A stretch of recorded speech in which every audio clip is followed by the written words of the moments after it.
Bom dia, meus consagrados, vascaíno queridos. Estou trazendo mais um vídeo para vocês. E ontem o Carille visitou o centro de treinamento do Vasco, gostou muito do que viu e prometeu a toda a torcida vascaína que o Vasco será um time organizado, comprometido e que não passará por vergonha, por desespero este ano 2005.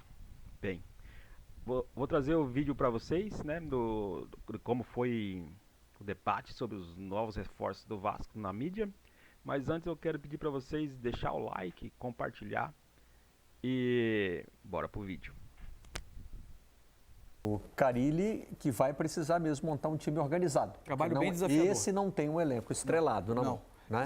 Trabalho é desafiador, a situação, inclusive administrativa do Vasco, não é simples.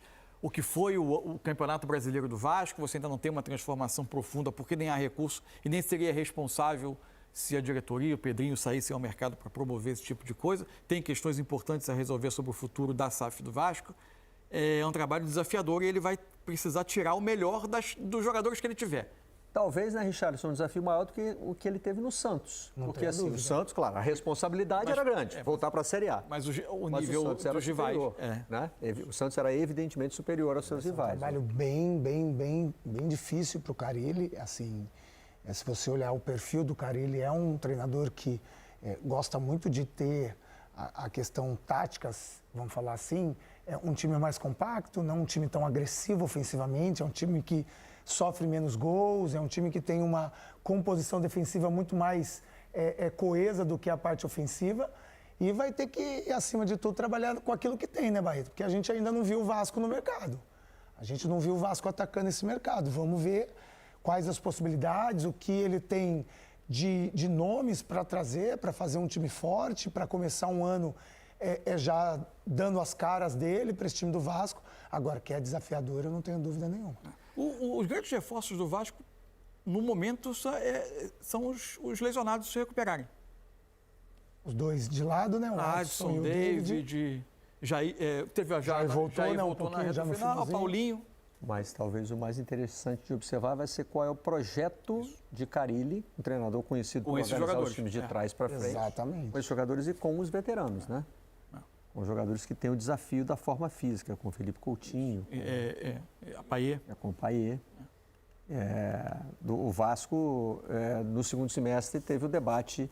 Payet e Coutinho podem ou não podem jogar juntos, joga um ou joga outro. Felipe tentou um modelo ali com os dois por trás de um atacante. O Carille, é difícil a gente imaginar o Carille fazendo isso. Então, mas se você for observar, é claro que numa competitividade menor, ele fez no Santos, né? Com Juliano e Otero. Uma competitividade menor, uma Série B. O Santos quase sempre jogando como o favorito. Exatamente, uma Série B, é isso que eu estou falando. Mas jogou, né, com Otero e Juliano, que são dois jogadores que não vão entregar a questão de intensidade de muita coisa. Que seria, no caso, o Payet e Coutinho, claro, dadas as proporções. No caso que você pega o Vasco do ano passado, você ainda tinha o Verratti, né? Que é um centroavante mais de área, mas não é aquele jogador que vai te ajudar a pressionar tanto sem bola, enfim. Ele vai ter muito trabalho. Vamos ver como ele vai tentar conduzir esse processo. E agora aqui, Felipe. E agora começa a temporada, Ana, com o trabalho do Fábio Carille, que imagino, diante de tudo que a gente já discutiu até de perfil de treinador, né? Quando a gente... Primeiro o Renato Gaúcho, o que pensa exatamente, que a gente conheceu aqui, de ideia de futebol do Pedrinho, atual presidente do clube, e até a contratação de um perfil como o do Fábio Carille, que a prioridade estava muito clara, trazida pelos nossos repórteres, essa informação, de que a prioridade do clube era um treinador experiente, não queria fazer nenhuma aposta pelas dificuldades que passou no final da temporada.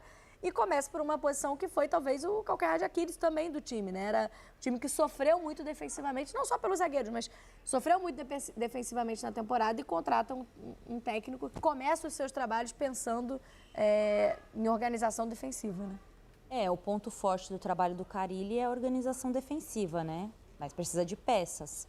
A situação do Vasco é muito difícil, né, Camila? A gente fala sobre a escolha do treinador. A escolha do treinador, claro que ela passa pelo plano técnico, mas muito pelo plano financeiro. Quanto que o time tem à disposição para arcar com o contrato de um treinador, e isso é muito significativo no futebol brasileiro, né? A gente fala de contrato de pelo menos 2 anos, em tese, e depois uma multa. Então, assim, não é fácil você contratar, na situação do Vasco, um treinador de uma primeira prateleira, porque é caro, né? Então, assim, eu acho que dentro da realidade que o Vasco tinha, acho que o Carille foi uma boa escolha. E agora, como vai formar esse elenco? Pensar em zagueiro.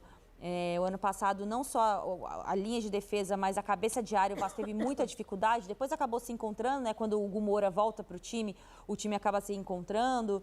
Contou com um bom momento ali também do Verratti, mas precisa buscar zagueiro e também. Aí você vai ter que pensar na questão financeira. É uma estabilidade financeira muito grande no time, né? Essa questão da SAF, da possível venda. Então, acho que eu acredito que a gente vai ver aí pelo menos 2 tipos de Vasco na temporada. Nessa largada aí para o Campeonato Brasileiro e talvez um segundo semestre com as coisas diferentes, aí quem sabe com a venda, né, com uma nova empresa financeiramente dentro do clube, um time um pouco mais forte. Me chama atenção até pelas características. Claro que a gente está falando só de uma consulta pelo Lemos, e a questão do Léo é muito mais do desgaste com o torcedor, né, do que o que o Léo entrega de futebol. Se for pegar na bola mesmo, exato, tem muita diferença, né? O Lemos, né? Isso que me chama muita atenção, porque o Léo é um zagueiro de características de mais qualidade técnica, de saída de bola, e o Maurício Lemos um cara que é o cara que rebatedor. É um cara que vai cortar ali, que vai tirar o perigo. Óbvio que a gente não está comparando, não é uma troca de um jogador pelo outro, mas parece uma observação no mercado de um estilo diferente, né? Combina com o Carille, se você pensar bem, né? O Vasco é uma SAF em transição, o Vasco não tem condições hoje sequer de montar um orçamento para o ano. Então, você tem que ter movimentos cuidadosos. O Vasco não vai fazer grandes contratações. Primeiro, não tem condições de assumir grandes compromissos agora. E qualquer grande compromisso vai exigir, no mínimo, médio prazo. Você não faz contrato curto com um jogador grande. Então, o Vasco está colando pedaços. É difícil, cara. Imagina o que o Pedrinho está passando por lá.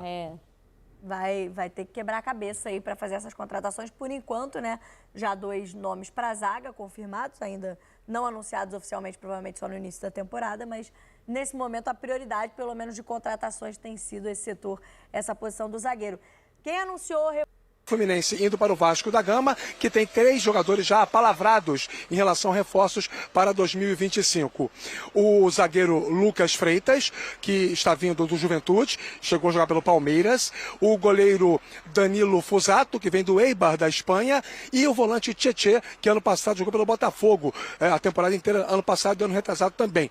Inclusive o Tietê já resolveu a parte da documentação com o Vasco, mas ainda faltam algumas situações burocráticas para que o clube possa oficializar essas 3 contratações. Importante informar que na próxima segunda-feira o Vasco inicia com o elenco principal a preparação para a temporada inteira. E o time alternativo já está treinando desde o dia 27 de dezembro e será comandado nesse início do Campeonato Carioca pelo Ramon Lima, que é o técnico do Sub-20. Agora pela manhã, lá no CT Moacir Barbosa, o técnico recém-contratado Fábio Carille está conhecendo os seus jogadores, foi lá para se apresentar a parte do elenco. Ontem, o clube concluiu a negociação envolvendo o zagueiro Léo Pelé.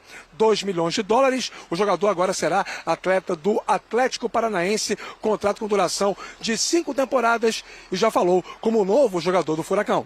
60, agora para falar do Vasco, de tanta gente, com Rafael Marques, ao vivo lá do Rio de Janeiro, para trazer as informações do gigante da colina. Bom dia, Rafa.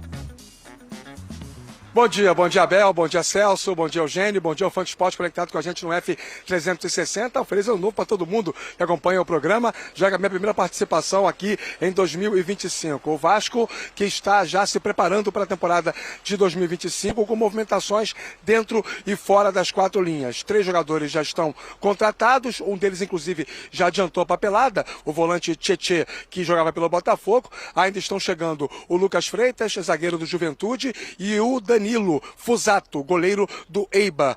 E o Vasco ainda está no mercado atrás de pelo menos mais um zagueiro para poder fortalecer ainda mais o setor. Inclusive do ponto de vista numérico, uma vez que o Léo acertou sua saída para o Atlético Paranaense e o Maicon deve jogar no Curitiba nesta temporada. Vários nomes estão sendo ofertados ao Marcelo Santana, que é o diretor executivo de futebol do clube. É muito normal quando uma equipe mostra interesse em uma determinada posição que as ofertas surjam de todos os cantos. Mas 3 nomes estão sendo mais trabalhados internamente de maneira minuciosa pelo Marcelo Santana, pelo Pedrinho, pela diretoria do Vasco. Maurício Lemos, jogador do Atlético Mineiro, Balbuena, que está jogando no futebol da Rússia e fez história jogando pelo Corinthians, e um terceiro nome é o do Pedro Henrique, jogador do Bragantino. Aliás, ontem à noite surgiu a informação de que o Vasco teria feito uma proposta de 1 milhão pelo jogador e o Bragantino teria recusado, mas é um nome que está sendo mapeado e também foi um pedido do técnico Fábio Carille, que por sinal está hoje pela manhã conhecendo o elenco do Vasco, mas não aquele que ele vai dirigir assim que assumir o comando da equipe, e sim o elenco que vai ser comandado pelo Ramon Lima, que é o técnico do Sub-20 e que vai iniciar o Campeonato Carioca no outro fim de semana. O Vasco vai jogar contra o Nova Iguaçu como visitante, mas como mandante. O jogo é Nova Iguaçu e Vasco, dia 11 de janeiro, 4h30 da tarde, mas é em São Januário. E aí o Carille está nesse momento conhecendo seus futuros atletas, pelo menos uma parte deles, Abel. Legal, muito obrigado, Rafael Marques, ao vivo lá do Rio de Janeiro. Aproveito para mandar um abraço para o Ivanzinho da Turiaçu, nosso cameraman que está de férias. Alegria, alegria para o Ivanzinho, tá chorando, com saudade. Aqui, hein? Ele tá chorando. Então tá aí, pessoal, foi o vídeo onde os comentaristas debateram sobre o Vasco. Vasco que está aí no mercado da bola buscando novos reforços para a temporada 2025. Qualquer novidade, qualquer informação estarei trazendo aqui no nosso canal. Gostou do vídeo? Deixe o seu like, se inscreva no canal, ative o sininho das notificações. Forte abraço a todos e até o nosso próximo vídeo aqui no nosso canal Vascão React Plus.